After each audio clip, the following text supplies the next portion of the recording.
क्या आपको पता है झारखंड में इतना सारा मिनरल है बट उसके लिए इंफ्रास्ट्रक्चर नहीं है। अगर राजस्थान की बात करें तो राजस्थान के पास बहुत ज़्यादा धूप है बट पानी नहीं है। अगर अरुणाचल प्रदेश की बात करें तो अरुणाचल प्रदेश के पास बहुत ज़्यादा पानी है बट रास्ते नहीं है।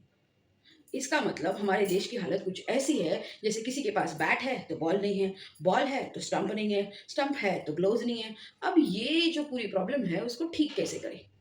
तो दोस्तों, आज हम समझेंगे कि रिसोर्सेस होना ही डेवलपमेंट नहीं होती है। रिसोर्सेस के साथ साथ वो रिसोर्सेस यूज होने के लिए जो अकल चाहिए वो भी होना जरूरी है। अब आज के इस वीडियो में हम देखेंगे कि इंडिया के पास जो रिसोर्सेज का खजाना है वो किस तरीके से प्लान करते हैं। और हाँ, वेरी इंपॉर्टेंट, जो एजेंडा 21 है जिसके बारे में बार बार एक बोर्ड एग्जाम में सवाल पूछा जाता है उसके बारे में भी हम डिस्कस करेंगे।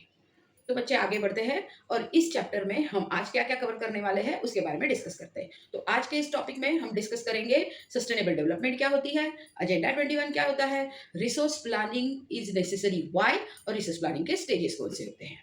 अब इस ये वीडियो आप एंड तक देखना क्योंकि एंड में मैं आपको रिसोर्स प्लानिंग के स्टेजेस को याद रखने की जादुई ट्रिक बताने वाली हूँ। उससे क्या होगा, एग्जाम में जब आपको सवाल आए तो आप उसका आंसर चुटकियों में लिख के आ सकते हो। तो हेलो बच्चों, मैं नैना मैडम आज फिर से आपके लिए बहुत सारा सवाल और एक नया टॉपिक लेके आई हूँ। तो जल्दी से शुरू करते हैं बच्चों। लास्ट पार्ट 1 में रिसोर्स डेवलपमेंट के हमने क्या देखा, हमने उसके बेसिक्स देखे। अब ये टॉपिक में जो पार्ट है उसमें हम लोग आगे बढ़ने वाले हैं और उसको और डिटेल में समझने वाले हैं। वीडियो आपको एंड तक देखने वाली है क्योंकि आज के 5 मिनट के वीडियो में मैं इस चैप्टर का सबसे स्कोरिंग टॉपिक जो है वो कवर करने वाली हूँ। तो शुरू करते हैं सस्टेनेबल डेवलपमेंट से। सस्टेनेबल डेवलपमेंट क्या होती है? सस्टेनेबल डेवलपमेंट वो डेवलपमेंट होती है जिससे एनवायरमेंट को कुछ भी डैमेज ना हो, और ऐसी डेवलपमेंट है जो करते हुए हम फ्यूचर जनरेशन की नीड को भी याद रखें। इतना सिंपल है, आपको यूज भी करना है और फ्यूचर के लिए सेव भी करना है। अब वेरी इंपॉर्टेंट टॉपिक के बारे में बात करेंगे, एजेंडा 21। एजेंडा 21 क्या था? तो 1992 में रियो de जेनेरियो समिट हुआ था ब्राजील में, जहां पे 100 डिफरेंट डिफरेंट नेशंस के हेड्स एक साथ मिले थे फर्स्ट अर्थ समिट के लिए। उसका गोल क्या था? तो उसका गोल ये था कि जो इन्वायरमेंटल डैमेजेस है उसके बारे में, फिर पॉवर्टी के बारे में और डिजीजेस के बारे में ग्लोबल कोऑपरेशन के साथ उसको कैसे कॉम्बैट करना है वो डिसाइड करें। तो वहां पे उन्होंने एजेंडा 21 साइन किया। एजेंडा 21 ये कहता है कि लोकल लेवल पे लोकल गवर्नमेंट है, उन्होंने अपने अपने लेवल पे एजेंडा 21 बनाना है ताकि ये जो प्रॉब्लम्स है वो सारी प्रॉब्लम्स सॉल्व हो सके। तो ये था एजेंडा 21। जनरली एग्जाम में, बोर्ड एग्जाम में सस्टेनेबल डेवलपमेंट की डेफिनेशन या फिर एजेंडा 21 1 और 2 मार्क्स के लिए पूछा जाता है। अब आगे बढ़ते हैं और वेरी इंपॉर्टेंट टॉपिक है जिसपे 5 मार्क्स का सवाल पूछा गया था 2025 में, उसके बारे में डिस्कस करेंगे। सवाल क्या था? Planning is a strategy which is accepted for the judicious use of resources. Planning एक ऐसी एक्सेप्टेड स्ट्रैटेजी है जो जुडिशियस यूज ऑफ रिसोर्सेज के लिए जरूरी है। तो उसके बारे में पढ़ते हैं। सबसे पहले ये देखना है कि इंडिया में क्या क्या अवेलेबल है। जैसे हमने स्टार्टिंग में बात की, झारखंड में मिनरल्स है बट इंफ्रास्ट्रक्चर नहीं है। राजस्थान में धूप और विंड है बट पानी नहीं है।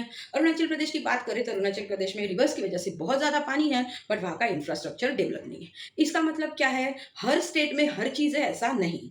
हर चीज़ में कुछ ना कुछ, हर स्टेट में कुछ ना कुछ जरूर है बट कुछ ना कुछ चीज़ों की कमी भी है।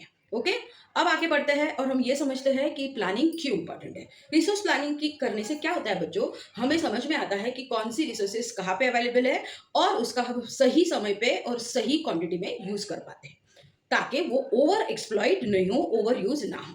तीसरा रीजन रिसोर्स प्लानिंग का ये है कि हम प्लानिंग की वजह से रिसोर्स को फ्यूचर जनरेशन के लिए बचा के रख सकते हैं। तो अगर एग्जाम में सवाल पूछते हैं कि why resource planning is widely accepted strategy, तो आपको ये 3 पॉइंट्स लिखने हैं। पहले, uneven distribution of resources India में कैसे है वो बताना है। दूसरा, ओवर एक्सप्लॉइटेशन के लिए प्लानिंग जरूरी है। और तीसरा, फ्यूचर जनरेशन को सेव करने के लिए प्लानिंग जरूरी है। तो ये 3 पॉइंट जो है वो आप डिटेल में लिखोगे तो आपके 5 मार्क्स पक्के हो जाएंगे। अब लास्ट टॉपिक पे चलते हैं, that is stages of resource planning. Okay, तो रिसोर्स प्लानिंग के 3 स्टेजेस है। सबसे पहला है आइडेंटिफिकेशन एंड इन्वेंटरी, सेकंड है evolution of planning structure, and third है matching your plan with the national plan. एक एक करके उसके बारे में बात करते हैं।